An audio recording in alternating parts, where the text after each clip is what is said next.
ऐसा होगा।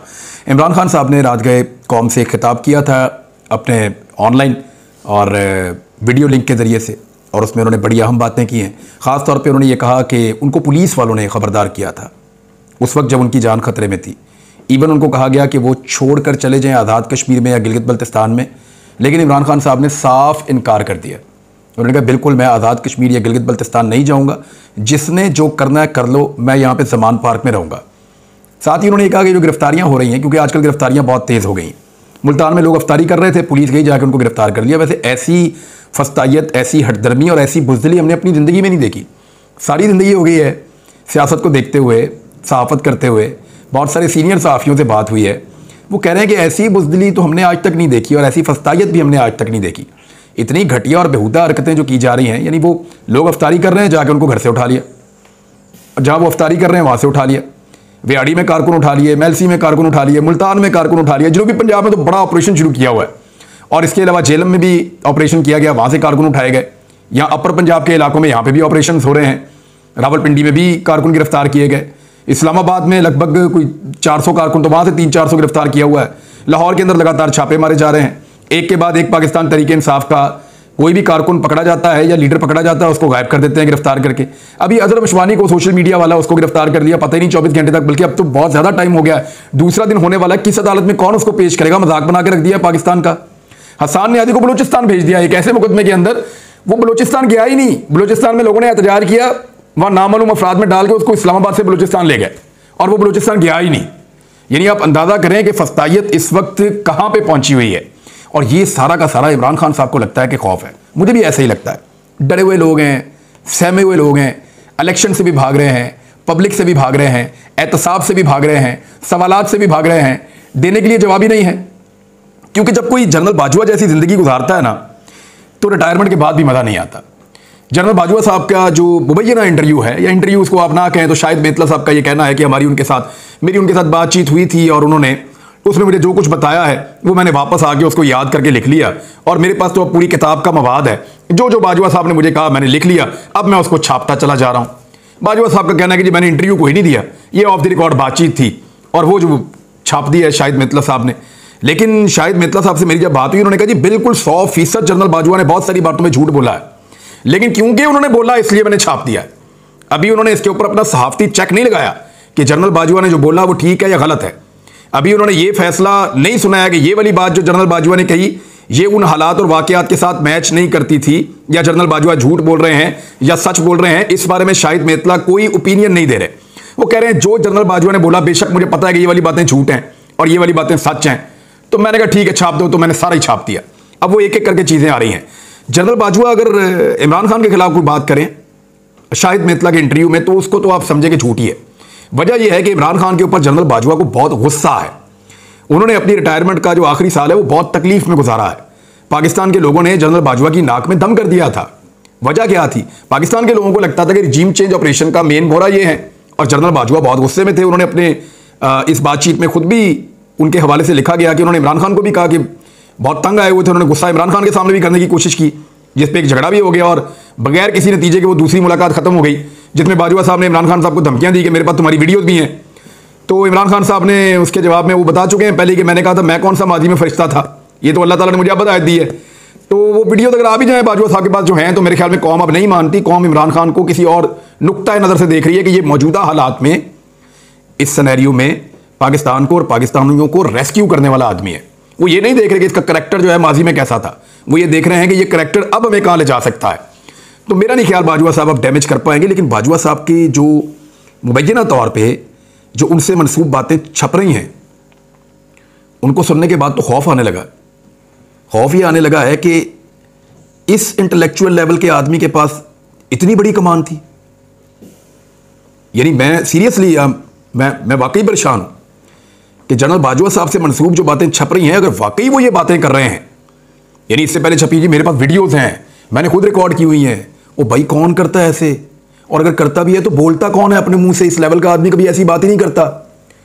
कौन सा आर्मी चीफ है जो रिटायरमेंट के बाद कहेगा जी जजेस भी बहुत गंदे थे, वो जज बहुत कमज़ोर था, वो जज की फैमिली ऐसी थी, वो जज की फैमिली इस तरफ को टिल्ट था, वो सारे ये कर रहे थे, ये गलत फैसले दे रहे थे, मेरे जूनियर फौजी भी गलत कर रहे थे, हमने सहाफ़ियों को उठा उठा के फेंटियां लगाई, थोड़ा सा ओवरडू हो गया, उसको नौकरी मैंने दिलाई सहाफ़ी को, उसकी नौकरी मैंने छीनी, मैंने वज़ीर आज़म पाकिस्तान को डांटा, वो बात नहीं सुनता। ये कौन कहता है आर्मी चीफ यार, फॉर गॉड सेक। यानी इस मेंटेलिटी का आदमी इतने अहम ओहदे के ऊपर रहा है पाकिस्तान में। अल्लाह रब्बुल इज़्ज़त का हम सबको शुक्र अदा करना चाहिए कि हम किसी बड़े साने से बच गए। अगर तो ये सारी चीज़ें जो उनसे मंसूब की जा रही हैं ये दुरुस्त हैं, तो मैं कंडीशनल बात कर रहा हूं कि जो चीज़ें जावेद चौधरी साहब ने, जो चीज़ें आफ्ताब इकबाल साहब ने, और जो चीज़ें शाहिद मित्तला साहब ने, तीनों जो हैं सीनियर लोग हैं, और एक तो इतने सीनियर नहीं है शाहिद मित्तला साहब, लेकिन ये संजीदा लोग हैं, संजीदा लोग हैं।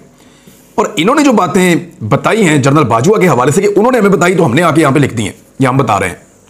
तो ये जो बातें हैं ये बड़ी अलार्मिंग है। ये बातें जो उनसे मंसूब की जा रही हैं, अगर ये हैं तो अल्लाह ताला का शुक्र है कि पाकिस्तान एक बड़े खुदा न खास्ता किसी नुकसान से बच गया है। यानी इस तरह की सेंस वाली शख्सियत के पास इतना सारा इख्तियार होना, ये बड़ी खौफनाक चीज़ है, ये बड़ी खौफनाक चीज़ है, और उसके नताइज पाकिस्तान ने भुगते भी हैं। एक मौका पर जो है वो शाहिद मित्तला साहब लिखते हैं कि हमजा शहबाज को जब वज़ीर आला बनाया तो मैंने बहुत क्लास ली शहबाज शरीफ साहब की, और वो सर फेंक के सुनते रहे, और वो डांट सुन लेते हैं। इस किस्म की चीज़ उन्होंने लिखी। इसको कहते हैं बूट पॉलिश। बूट पॉलिश ये नहीं होती कि आपने बूट हाथ में पकड़ा और आपने पॉलिश ली, उसके साथ ब्रश को लगाया, फिर आपने उसको, ऐसे नहीं होता बूट पॉलिश।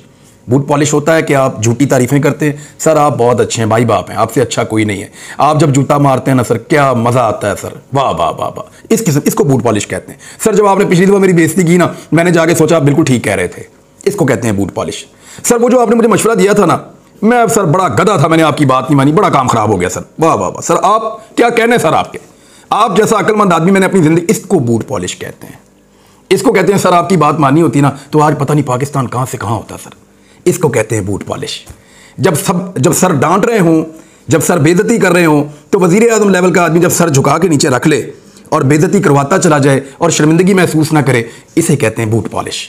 और शरीफ ख़ानदान का बूट पॉलिश के अंदर कोई सानी नहीं है, ज़बरदस्त बूट पॉलिश करते हैं, कमाल किस्म की बूट पॉलिश करते हैं, और बूट पॉलिश करने से बदमज़ा भी नहीं होते। हाँ ये ज़रूर है कि वो फिर अपने से नीचे लोगों को एक्सपेक्ट करते हैं कि जैसे हमने अपने से ऊपर लोगों के बूट पॉलिश किए हैं, हमसे नीचे जो लोग हैं वो भी बिल्कुल इसी तरह हमारे बूट पॉलिश करें। लेकिन अब सारे लोग तो नहीं करते ऐसा, लोगों में अवेयरनेस आ रही है तो लोग अब बूट पॉलिश नहीं करते। बहरहाल शहबाज शरीफ साहब के बारे में बाजवा साहब ने बड़ी तारीफ़ की कि वो बात सुन लेते हैं, सर झुका के डांट भी सुन लेते हैं। तो बस साबित हुआ कि इमरान खान सर झुकाकर बेइज्जती करवाने का आदी नहीं था, उसको इस बात की आदत नहीं थी। वो सवाल पूछ लेता था, वो आर्गूमेंट करता था, और एक पढ़ा लिखा आदमी था, और सामने आकर जो है वो मुकाबला भी करता था कि ये ठीक है और ये गलत है। तो ऐसा आदमी कभी भी साहब बहादुर को पसंद नहीं आ सकता। हर एक की अपनी अपनी शख्सियत होती है ना, अपना अपना तरीक़ाकार होता है। तो ये साबित होता है कि इमरान खान क्योंकि बात सुनने वाला आदमी नहीं था, सख्त आदमी था, अपने मौक़िफ़ पे डट जाने वाला आदमी था, आज़ाद मंश आदमी था, खुद मुख्तार आदमी था, लिहाजा शहबाज शरीफ जैसा बंदा बाद में लाया गया, जिसके बारे में बाजवा साहब फरमाते हैं कि मैंने उनकी क्लास ली और वो सर फेंक के नीचे सुनते रहे। और ये शाहिद मित्तला साहब ने लिखा है, उनके बकौल बाजवा साहब ये फरमाते हैं। अब इन चीज़ों को आप देखें तो आपको काफ़ी समझ आ जाएगी कि पाकिस्तान यहाँ तक कैसे पहुँचा और क्यों पहुँचा। शुक्र है पाकिस्तान किसी बड़े साने से बच गया, वरना जिस तरह की चीज़ें सामने आ रही हैं, ये तो बहुत एवरेज किस्म का आदमी हो तो वो भी ऐसी चीज़ें नहीं करता जैसी यहाँ पे की जा रही हैं। बहरहाल आगे बढ़ते हैं। इमरान खान साहब ने क्लियरली कहा लोगों को कि आ जाओ जलसे में, खुलकर आ जाओ जलसे में, और बड़ी तादाद में आना है। मुझे नहीं लगता कि इमरान खान को इससे पहले पाकिस्तानियों की कभी इतनी ज़रूरत थी, क्योंकि इससे पहले कभी ऐसा जलसा होने नहीं जा रहा था जिसमें इमरान खान साहब के बंदे गिरफ्तार हो रहे हैं। कभी ऐसा होने नहीं जा रहा था कि इमरान खान साहब की कहीं भी हुकूमत नहीं है और हर तरफ से वो फंसे हुए हैं और वो एक बड़ी तहरीक को लीड कर रहे हैं। कभी ऐसा नहीं हुआ कि इमरान खान साहब के ऊपर 100 से ज़्यादा मुकदमे भी हैं, और उनके तमाम करीबी साथियों के ऊपर भी मुकदमे हैं, और उनके तमाम करीबी साथियों में से जो बहुत करीबी एक हल्का है उनमें से लोग गिरफ्तार भी किए हुए हैं। इतने प्रेशर के अंदर इमरान खान साहब कभी नहीं खेल रहे थे, और जब आप इतने प्रेशर के अंदर खेल रहे हों अपने होम ग्राउंड लाहौर में, तो फिर आपको होम क्राउड की सपोर्ट की ज़रूरत पड़ती है। देखते हैं कि लाहौर के लोग इमरान खान के साथ किस लेवल तक जाकर खड़े होते हैं। दूसरी जानिब अली अमीन गंडापुर और उनकी फैमिली का जीना हराम कर रखा है। यानी अगर इमरान खान साहब के बाद सबसे ज़्यादा किसी को परेशान किया जा रहा है तो वो अली अमीन गंडापुर को किया जा रहा है, क्योंकि वफाकी हुकूमत ये समझती है कि अली अमीन गंडापुर वो शख्सियत हैं, जब भी इमरान खान साहब इस्लामाबाद आएंगे तो वो अहमियत इख्तियार कर जाएंगे, और उनके साथ आने वाले नौजवान और क्राउड एक बड़ी अच्छी फोर्स बन जाते हैं इमरान खान साहब की मदद के लिए। तो अली अमीन गंडापुर को हर हाल में गिरफ्तार करने की कोशिश की जा रही है। उनके भाई के बकौल फैसल अमीन गंडापुर साहब ने इसको जो है वो एलेबोरेट किया एक ट्वीट के अंदर। उन्होंने कहा गुज़िश्ता 3 दिनों में ये तीसरा छापा हमारे घर पे मारा गया है, कोई लीगल वारंट नहीं है, अली अमीन गंडापुर के पास जमानतें मौजूद हैं और कोई भी चीज़ पेंडिंग नहीं है। तकरीबन 50 जाली मुकदमात उनके खिलाफ बनाए गए हैं और वो पुलिस वालों से खड़े होकर बात भी कर रहे हैं। दोनों तरफ के लोग वीडियोस बना रहे थे, पुलिस वाले आए उनसे बात कर रहे हैं कि यार हमने किया क्या है, क्या हम इस मुल्क के वफादार नहीं हैं? हमारे ऊपर गद्दारियों के बगावतों के मुकदमे दर्ज कर रहे हो, दहशतगर्दी के मुकदमे दर्ज कर रहे हो। क्या दहशतगर्द यहाँ पे हमारे ऊपर हमले नहीं करते? क्या पुलिस के ऊपर हमले नहीं करते? क्या आप लोग दहशतगर्दों के पीछे ऐसे जाते हैं? वो सवालात मैं देख रहा था और पुलिस वाले के चेहरे पर भी मैं देख रहा था कि वो बेचारे के चेहरे पर बेचारगी है, शर्मिंदगी है कि हमें किस चक्कर में फंसा दिया इंपोर्टेड हुकूमत ने। बहरहाल सुप्रीम कोर्ट ऑफ पाकिस्तान से पूरे पाकिस्तान की उम्मीद है कि वो कुछ भी करके पाकिस्तान को इंतखाबात लेकर देंगे, क्योंकि अब अदालत के कोर्ट के अंदर बॉल है। देखिए बात सुनिए, जो इमरान खान साहब ने करना था उसका मैक्सिमम उन्होंने कर दिया है। पाकिस्तान में सबसे ज़्यादा पॉपुलर कौन है? इमरान खान है। पाकिस्तान के अंदर आज इलेक्शन हो जाए तो कौन जीतेगा? इमरान खान जीतेगा। पाकिस्तान के इस वक्त मसाइल के लिए जिम्मेदार कौन है? पूरे पाकिस्तान को पता है कि एस्टेब्लिशमेंट और उनकी बनाई हुई हुकूमत, ये लोग जिम्मेदार हैं। तो ऐसी सूरत हाल के अंदर इलेक्शन से भागने की जो कोशिश है उसको सिर्फ और सिर्फ सुप्रीम कोर्ट ऑफ पाकिस्तान रोक सकती है। अब अदालत के अंदर होगा क्या? पाकिस्तान तहरीक इंसाफ अदालत में जाएगी, सुप्रीम कोर्ट का बेंच इस केस को सुनेगा, उसके अंदर ये कहा जाएगा ये फैसला किया गया था, आपने इस पर इंप्लीमेंट क्यों नहीं किया? तो ये कहा जाएगा कि जी मुल्क के हालात ऐसे नहीं है। मुल्क के हालात के मामले के ऊपर अगर इसको फिक्स किया गया तो सुप्रीम कोर्ट ऑफ पाकिस्तान इसको उड़ा के मारेगी, क्योंकि हालात तो 2008 में इससे ज़्यादा ख़राब थे, 2013 में और ख़राब थे। इसके बावजूद उन 2 सालों में इंतखाबात हुए, एक में नवाज शरीफ को वज़ीर आज़म बनाना मकसूद था और दूसरे में पीपल्स पार्टी की गवर्नमेंट बनी थी, मुशर्रफ को निकालना मकसूद था। तो उन दोनों सालों के अंदर इंतखाबात हुए, हालांकि हालात आज की निस्बत उस वक्त ज़्यादा ख़राब थे। जहाँ तक पैसों की बात है तो पैसे तो पाकिस्तान के पास मज़ीद कम होते चले जाएंगे, बढ़ेंगे तो नहीं। और एक मैं आपको डाटा और बता दूं, यहाँ मेरे पास मौजूद था, ये डाटा पढ़ने के बाद मुझे बहुत तकलीफ हुई थी, लेकिन मैं आपके साथ शेयर कर देता हूँ कि जैसे ही रमज़ान मुबारक आया है पाकिस्तान के अंदर महंगाई बहुत ज़्यादा बढ़ गई है।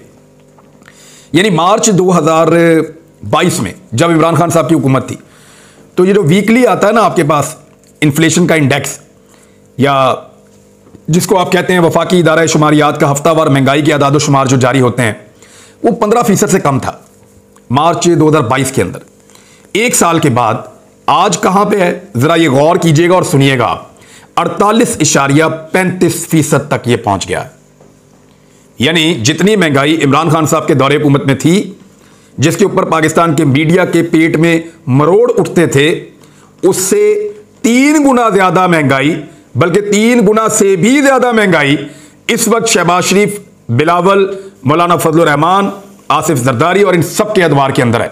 लेकिन पाकिस्तान का मीडिया घोड़े बेचकर सो रहा है और उसको इसके ऊपर किसी किस्म की कोई परेशानी नहीं है।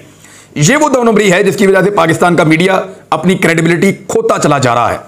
दूसरी जानिब रमज़ान मुबारक है और रमज़ान में लोगों को पूरी दुनिया में अशिया सस्ती करके दी जाती हैं। शहबाज शरीफ ने एक फ़ोटो सेशन तो करवाया है और मरियम नवाज ने जिस हुकूमत को वो अपना समझती नहीं थी उसको ओन करते हुए उस फोटो सेशन की पब्लिसिटी करने की भी कोशिश की है। लेकिन क्या इससे लोगों के मसाइल हल हो जाएंगे? नहीं होंगे।